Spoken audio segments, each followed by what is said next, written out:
Okay, now moving on. I don't want to really talk about strike. We still have some other strike coming up. We have other ones that are like in view. Let me use that word. Yeah. And that's the financial autonomy part, and also the polytechnic strike. Okay, let's not go into that. Let's talk about what happened yesterday, over the in the early hours. Now, this basically is where the Imo State was being attacked by gunmen and released, inmates, and there was something that was being said. Let me read it.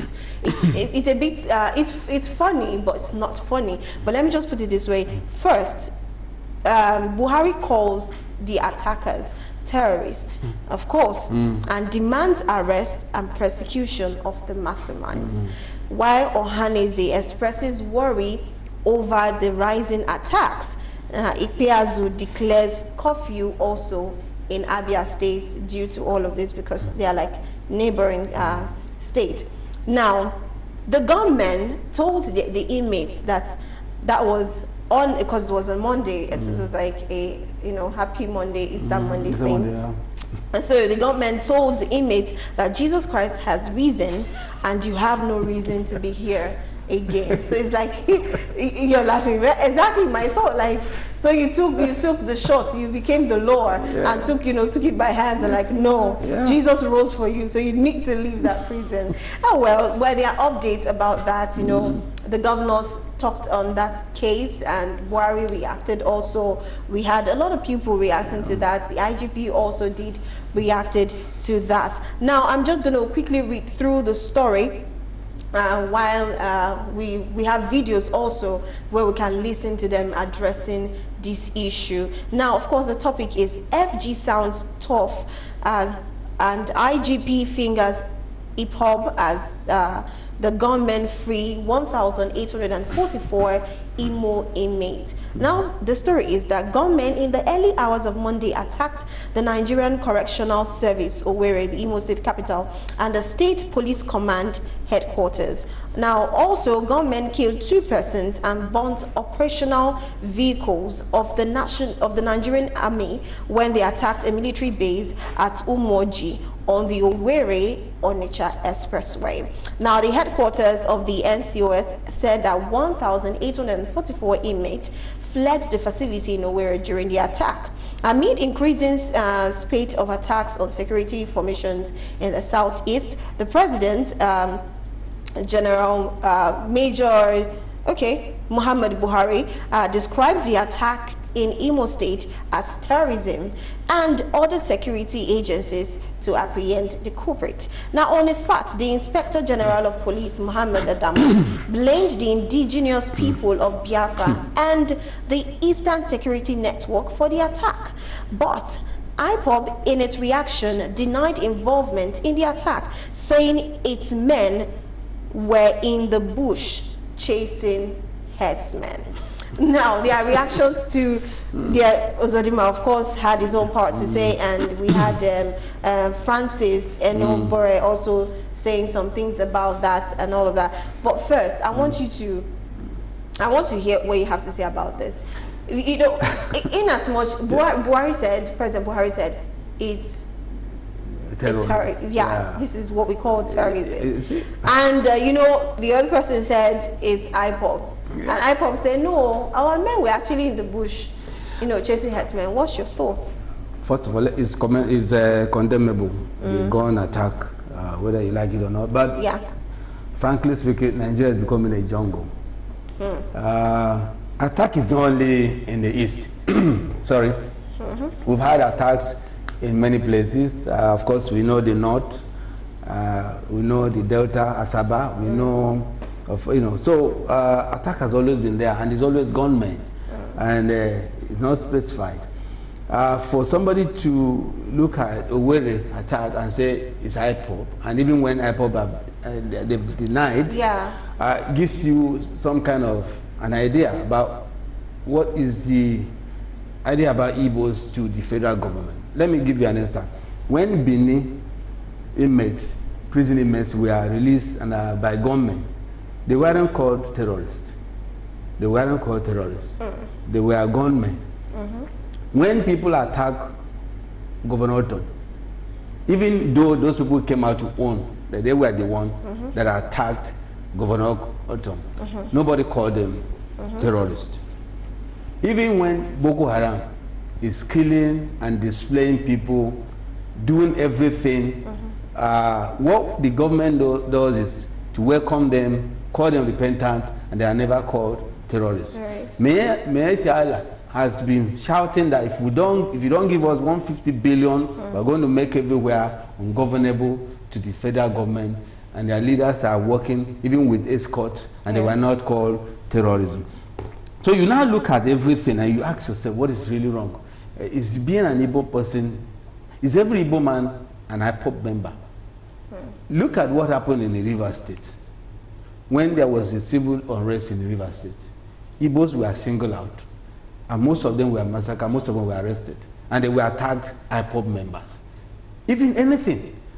Okay, when Olu, recently, you remember the Olu issue, there was unrest.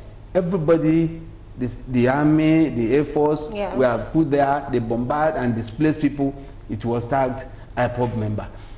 You know, the whole thing is looking absurd to me, because is everything now becoming IPOB member? Now, the recent one in Ebonyi State, where people were massacred in their homes, killed, displaced, those people were not called terrorists. And they are all walking around. I think there's something about being an Igbo now, it means to Nigeria. Because not everybody is an IPOB member. True. It's not everybody.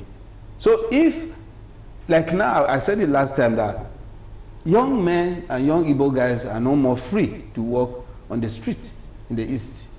Because you can be picked and tagged IPOB member. So you now ask yourself, what is really happening? If you go to the East, every kilometer is a checkpoint, military and police, as if we're in a war zone. So you ask yourself, what actually is happening? Globally, Boko Haram is globally known as a terrorist group. Mayor Tiala globally is globally known as terrorist group. But here, we've not pronounced them as terrorists. You know why it's even annoying that this gunmen attack on the prison were thought to be instigated by IPOB. And they have come out and said, look, it was not us. Denied it. And you are still insisting they were the one. Meanwhile, those ones that said, we are the ones that attack Governor Otom. We are the one that, even the plane that got missing, they've come out and said, we drowned the plane. You have not called them terrorists. You're calling. So what is wrong? And these people owned up. If IPOB has said they own up, it's a different. They said they didn't. So why are you imposing it on them as if they own, as if they are the ones that did it? That means that something very, very sinister about us and the federal government. Let me tell you something. This government, I've just prayed that 2023 will come, and by God's grace, we will see a better Nigeria. What we are having now is that it is a situation whereby, let me just say this, I'm sorry to say this, people that kill are more welcoming to the region than people that are shouting. In Spain, Galatians are asking for freedom. They are asking for self-government. Government. They are carrying their placards. They are shouting about it. None of them have been called terrorists. They can be arrested for treason offense, but not terrorists. And if you look at it from the angle of IPOB, I've not seen IPOB carrying gun and shooting people as what we are seeing from terrorists, Boko Haram, kidnappers. Being tagged as terrorists and all that. So you see, the whole thing there's a mislink.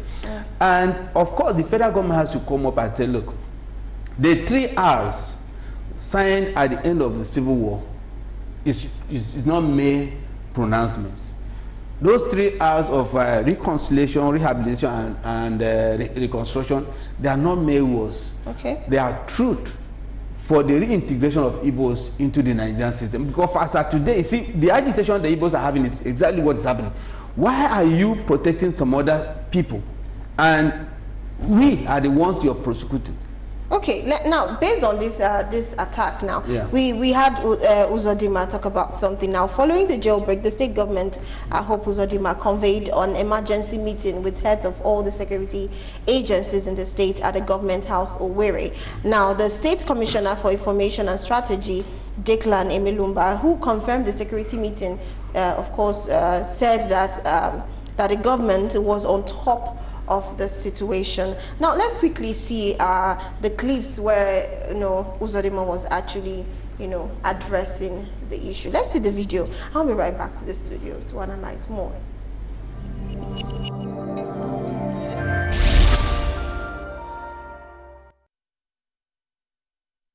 All we are saying is that we need the cooperation of everybody, traditional rulers, citizens and community leaders, to join forces with government and security agencies to ensure that this type of act is condemned outright and to condemn it once and for all, and get our people to begin to think aright, because this level of gangsterism that often takes life is not acceptable by any government. As at the last one, what I know is a total 1,800 and something inmates in the facility. Some of them were released. Most of them are coming back. I'm sure the authorities are still working to take a complete enumeration of those people that came back, those people that were arrested, and then those people that escaped. I have commissioned a comprehensive investigation into the causes of the action, and then to also with a view to finding a permanent solution to the matter. So until that report is before me, I don't want to blame anybody now.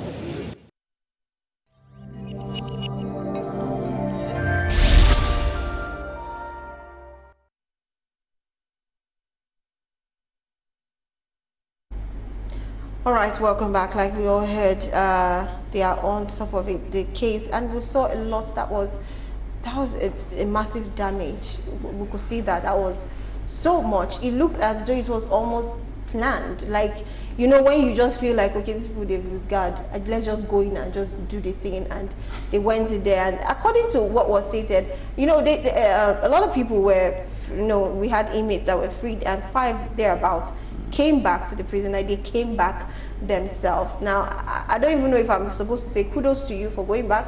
I'm supposed to say no kudos, but I think that's a good thing, because you're an offender and you want to face your punishment, rather than being, how will I put it, being on the lookout. Are they looking for me or not? Blossom, you have something to say? Blossom, leave this matter. Okay. Leave this matter. Let me tell you, most of these ones, I'm not saying that what happened is right, but most of these guys that are in prison are people probably who are trying to, walking on the street, picked up, maybe not done anything. What are you talking about? A government that will rehabilitate people that have killed people have displaced people, raped people. They welcome them, give them amnesty, give them palatial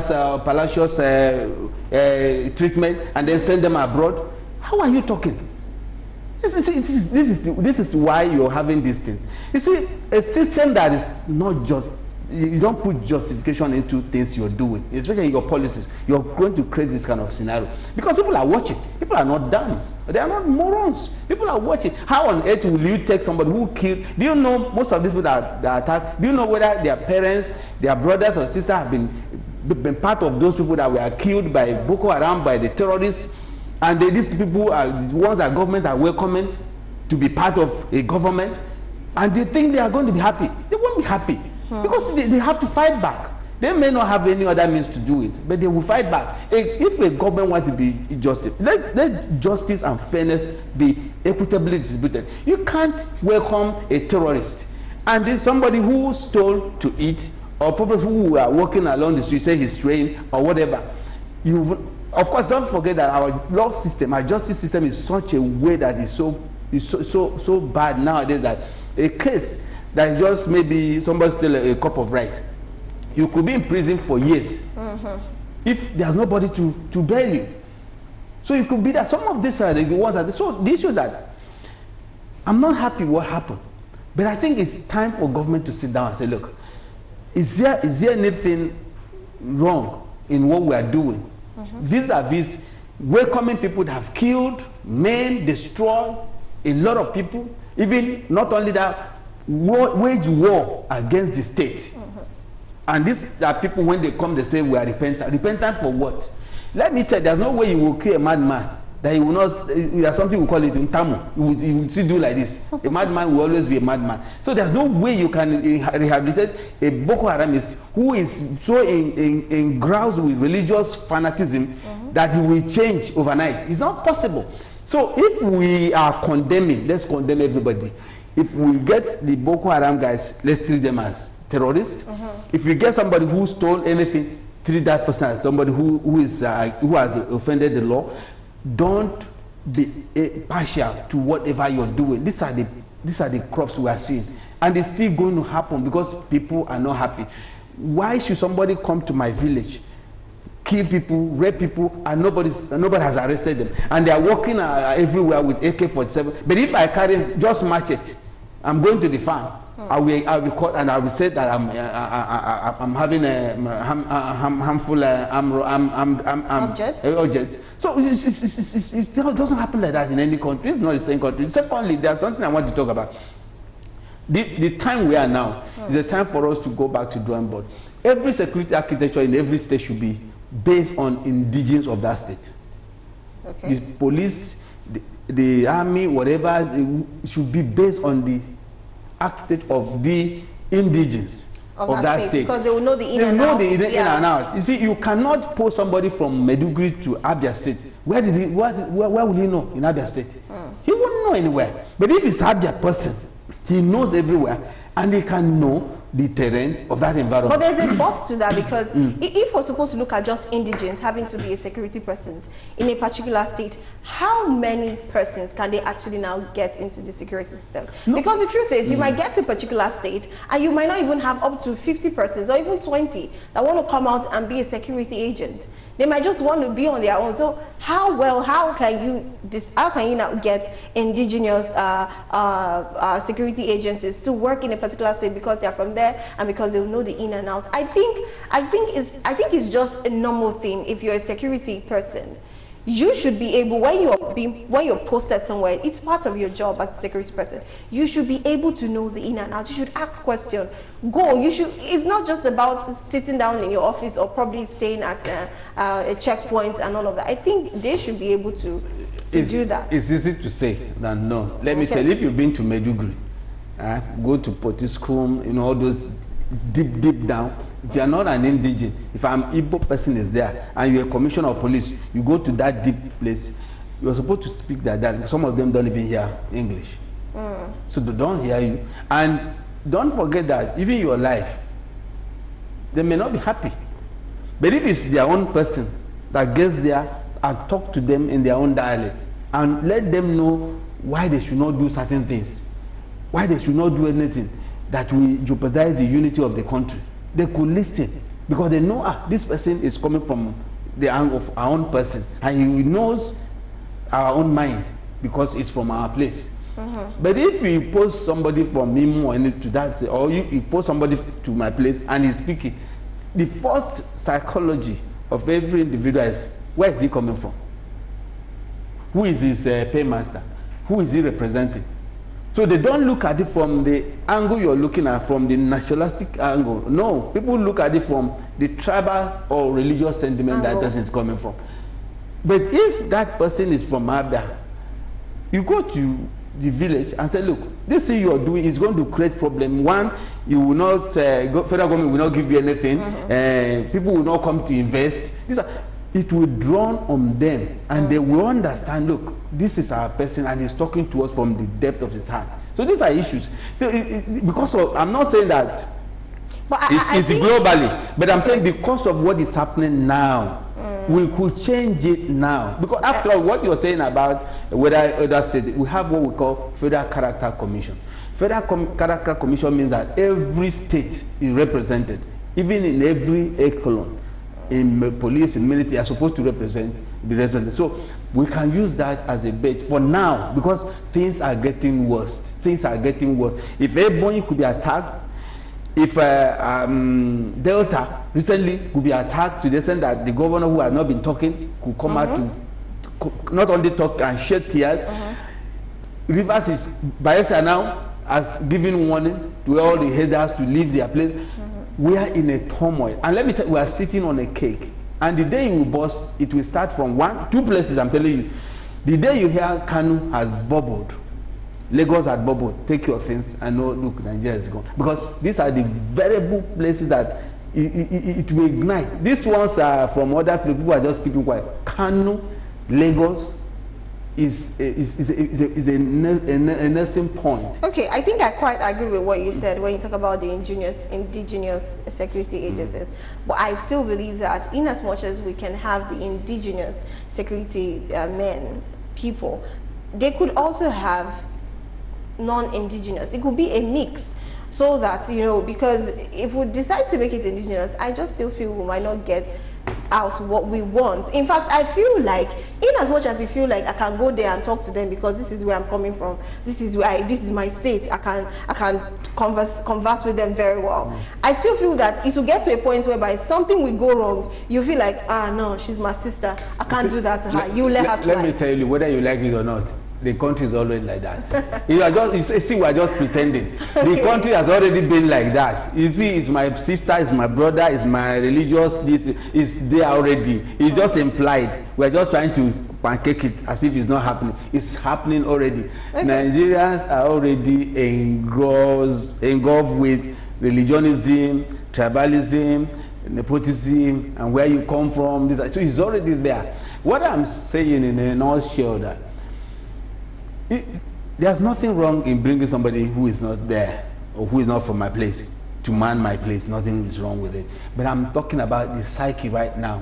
The psyche of average Nigerian now is all about my sectorial place, my place, my religion.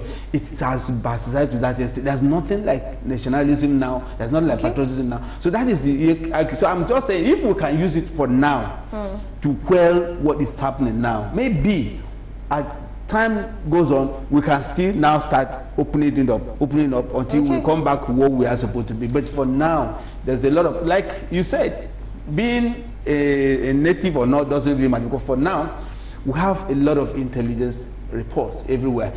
Your gadgets, everything, there are things you can deploy and they can give you intelligence reports. But my problem about those intelligence reports is how much is it analyzed to shoot the basis of the national integrity. All right, before we get to the news on the hour, let's quickly read some messages from our viewers. They have their own opinion, and of course, like I say, I'll tell my viewers are also my analysts, but just that they are not on the table. Now this one says, this is Igbele from Gausa, or I don't know which is the place and which is the name. I'm sorry. It says it's terrible that the facility is used to hold 1,840 inmates. It must be very horrific that we have such numbers in detention. A country that lacks compassion or humanity is doomed. That's another angle. We never actually saw that. Having so much persons in this detention, what are they doing? They're not going to court. Is their case not resolved? Are they all criminals? Let me tell you, in a country like Holland right now, they are closing most of their prisons. They are closed. There's nobody. There's no inmate. Because the issue about detention is not a punishment. It's just to find out the truth, make investigations, and then help to reinvent you. But here you're just, like I tell you, you're just dumb. Especially if you don't have anybody. In fact, that's why for the first time I saw Kayemo. It was in Ikeja magistrate for the first time, and that was the first time I really loved that guy. There was people they brought in, young guys. I think they picked them on the road, walking, walk. He came out to bail them, And that was the first time I really, really appreciated that guy. Because, and I saw that if he didn't come to bear those ones who can rot in the prison. These are the things that are happening, that most of the young guys, if you look at most of the young guys, go to prison, go and see what is happening. Most young guys that are supposed to be productive, some of them, their parents don't even know where they are. They just pick them and dump them there. Let there be a system whereby whatever we are doing, let it be humanistic. You know, that's another point. There was a time it was quite confirmed, let me use that word, like, you know, somebody being put in detention, jail, prison, whatever, and the person was not given the opportunity to reach a family, a friend, or anybody. The person is just locked up, and to the family, probably they'll be thinking, okay, he traveled. Why is he not back? What's going on? Because he didn't give money. Yeah. They didn't give money for them to give him phone call. Okay, now this one is still from our viewers. I don't know, Prince Chilaka, this traffic is so much. For Prince not to be here by this time, this is almost 1. Hopefully before the program ends, he will join us on the table. I'm particularly talking about this this thing, and he's particular about the iPod part. And I really want him to join on this one. But, you know, we'll continue definitely after news on the app. But let me quickly read some messages. Now, this one says, this is Divine from Ishaga, Lagos. Says the government is only trying to run away from the fact and put the blame on IPOB. For me, governors or demands should be properly investigated. Him and the federal government know what they are driving at. That's your opinion. Good one. Thank you for that one. This one says the IGP is not saying the truth, and he's not saying all that has happened. He said since he has all right, this is talking about the IPOB too. He said, how is he sure that it is IPOB? So may God help us in this country.